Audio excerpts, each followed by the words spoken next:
High সবাইকে, কেমন আছো তোমরা সবাই? আশা করি সবাই খুব ভালো আর সুস্থ আছো। আমরাও ভালোই আছি।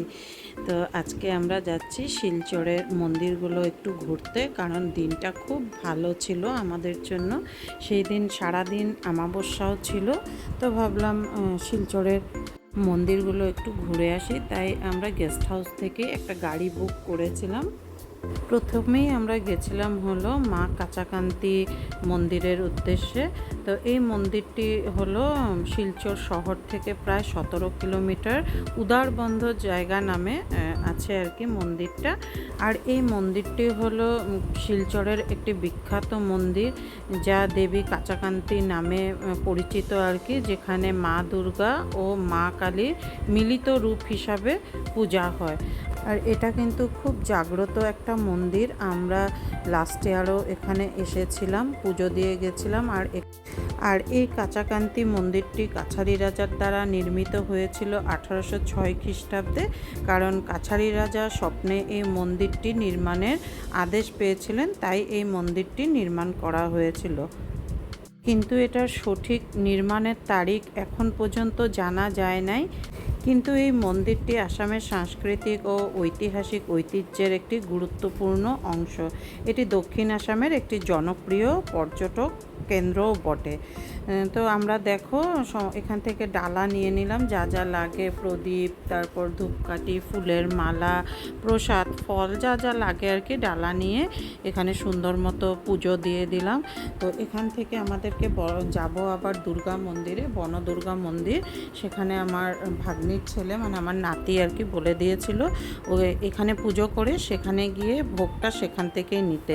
তো আমরা যখন এখানে পুজো দিয়েছি, এখানেও আমাদেরকে বলে দিয়েছিল যে ভোগ নিয়ে নিতে, কারণ আজকে এখানে পুজো হচ্ছে, বড় পুজো হচ্ছে, সারাদিন আমাবস্যা ছিল। এখানেও খিচুড়ি ভোগ হবে। তো যদি সময় পাই যাওয়ার সময় আবার আমরা এখানে ঢুকবো, কারণ এখান থেকে দুর্গা মন্দিরও অনেকটাই দূরে। তো সেখানেও যাব। তো কতটা দেরি হয় আমরা তো বলতে পারছি না, তাই আমরা ওখানে গিয়ে নিই। বাদবাকি যদি আমাদের কপালে থাকে তো এখানেও আমরা প্রসাদ নিয়ে যেতে পারবো। তো এখান থেকে আমরা চলে গেলাম আবার বনদুর্গা মন্দিরে, যেটা শিলচর হাইওয়েতে আছে। এই জায়গাটা একটু জঙ্গল জায়গা মতন এরিয়া, পাহাড়ে মন্দিরটা আছে, পুরো হাইওয়ে দেখো এই জায়গাটা। তো এখান মন্দিরটা একটু নিচে যেতে হয়, আর সামনে অনেক দোকানও আছে, ডালা নেওয়ার দোকান। তো প্রথমে ভাবলাম যে আমরা নিচে গিয়ে স্যান্ডেলটা রেখে আগে হাত পা ধুয়ে নিই, তারপর আমরা পুজোর ডালা নেব। আর সেই দিন অতিরিক্ত গরম ছিল, গরমে আমাদের শরীরটাও একটু খারাপ হয়ে গেছিলো, ভীষণ জল তেষ্টা পাচ্ছিল বারবার। তারপরেও আমরা এসেছি, কারণ এই মন্দিরটাতে আগে আমরা আসি নাই। আর এটাও কিন্তু একটা জাগ্রত মন্দির। আর প্রথমেই ঢুকতেই এখানে শিব মন্দির আছে, তারপর আরেকটু নিচের দিকে গেলে দুর্গা মন্দির আছে। তো চলো আস্তে আস্তে ঢুকি, পুরোটাই তোমাদের সাথে শেয়ার করি। খুব সুন্দর জায়গাটা, আশপাশের জায়গাগুলো পুরো পাহাড়ি এরিয়া একটা, তো জঙ্গল চারদিকে, খুব সুন্দর জায়গাটা। তো প্রথমেই আমরা স্যান্ডেল খুলে একটু যে জায়গাটা ট্যাপ আছে আর কি, একটু দূরে আছে, সেখানে গিয়ে হাত পা ধুয়ে আসলাম। তারপর দেখো ভিতর থেকেই আমরা পুজোর ডালাটা নিয়েছি। আর এখানে না এই যে পুরো জায়গাটা যে দেখতে পাচ্ছ, ফ্যান লাগানো কিন্তু, আর চারদিকে একদম চেয়ার রাখা আছে, বসতেও পারবে। প্রচুর ভিড় হয় এখানে। আর সেই দিন তো আরোই ভিড় হয়েছিল, কারণ আমাবস্যা ছিল, তো এই জন্য অনেক ভিড় হয়েছিল। তো ডালা নিয়ে প্রথমেই আমরা উপরে চলে গেলাম এখানে পুজো দিতে। এটা ঢুকতেই প্রথম শিব মন্দির।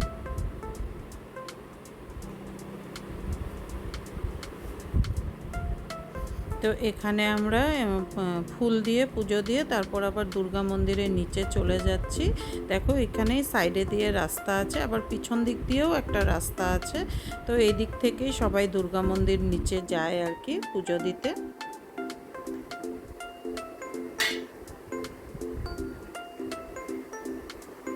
আর প্রচুর ভিড় হয়েছিল, সকাল থেকেই পুজো শুরু হয়ে যায় এখানে। আর অঞ্জলিও আমরা পেয়েছি, খুব সুন্দর করে অঞ্জলিও দিয়েছিলাম এখানে। আর প্রত্যেক দিন এরকম পুজো হয় কি না আমি ঠিক জানি না। আমরা তো সেই দিন গেছিলাম অমাবস্যার দিন, কিন্তু সেই দিন সারাদিন পুজো, অঞ্জলি, যজ্ঞ সব কিছুই হয়েছিল সেখানে। আর এখানে প্রত্যেক দিন নাকি মহাপ্রসাদের আয়োজন করা হয় ভক্তদের জন্য, যারা যারা আসে এখানে পুজো দিতে তাদের প্রত্যেক দিন প্রসাদের আয়োজন করা হয়। তো অন্নভোগও হয়, খিচুড়ি ভোগও হয়। কিন্তু আমরা সেই দিন যে গেছিলাম তো সেই দিন হয়েছিল সেখানে বাসন্তী পোলাও ভোগ দিয়েছিল। বাসন্তী পোলাও, তার সাথে ছিল আলুর দম, আর তার সাথে ছিল কুমড়োনি। তো এই তিনটা ছিল সেদিন ভোগের প্রসাদ আর কি ওখানে। কিন্তু তার জন্য কোনো রকম, তার বিনিময়ে আর কি কোনো রকম সেখানে কোনো দক্ষিণা দিতে হয় না। এটা নিজের উপরে, আমরা যদি চাই তবে দিয়ে আসতে পারি, এটা নিজের উপরে আর কি।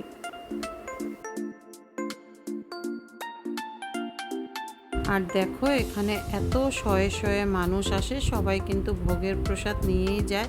আর সবজি কাটার মানুষের অভাব থাকে না, যারা ভক্তরা এখানে পুজো করতে যায় তারাই এখানে বসে সবজি কেটে দেয়।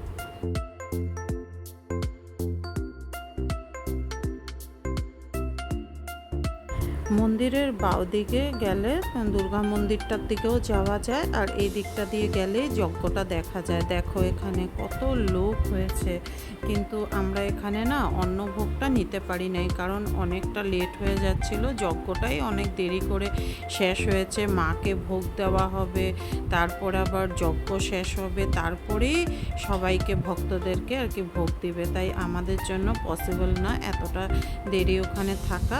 এই জন্য আমরা ওখানে যজ্ঞ শেষ করে ওখান থেকে ফল প্রসাদ নিয়ে আমরা বেরিয়ে গেছিলাম কাঁচাকান্তি মন্দিরের উদ্দেশ্যে। তো দেখো এখানে যজ্ঞের জন্য যা যা সামগ্রী লাগে সমস্ত এখানে জোগাড় করা হয়েছে। আর এখানে সামগ্রী বেশিরভাগ কিন্তু ভক্তরাই দেয়, যা যা লাগে সমস্ত কিছুই। খুব জাগ্রত মন্দির কিন্তু এটা, তোমরা যারা শিলচরে যাও অবশ্যই কিন্তু সেখানে যেতে পারো। তারপর আমাদের অনেক গরম লাগছিল, তো ভাবলাম আইসক্রিম কিনে খাই। সেখানে জলের ব্যবস্থাও আছে, ঠান্ডা জলও তোমরা কিনে খেতে পারবে, আর ট্যাপও আছে। পাহাড়ি জায়গা তো জলও কিন্তু ঠান্ডা সেখানে, কিন্তু কোল্ড ড্রিঙ্কস তারপর ঠান্ডা জল সব কিছুই কিনতে পারা যায়। আর দেখো কি ভিড়, আর এই যে এই জায়গাটায় রান্না হচ্ছে এখানে। আর তোমরা যদি কিছু কিনেও খেতে চাও সেখানে কিন্তু দোকানও পাবে, ছোটো মোটো দোকান আছে, সমস্ত কিছুই কিনে খেতে পারবে। তারপর পুজো শেষ হওয়ার পরে সেখানে সবাই ফল প্রসাদ বিতরণ করছিল সবাইকে। এই ফল মিষ্টি প্রসাদটা আমরা নিয়েছিলাম, এটা হলো দুর্গা মায়ের প্রসাদ ছিল।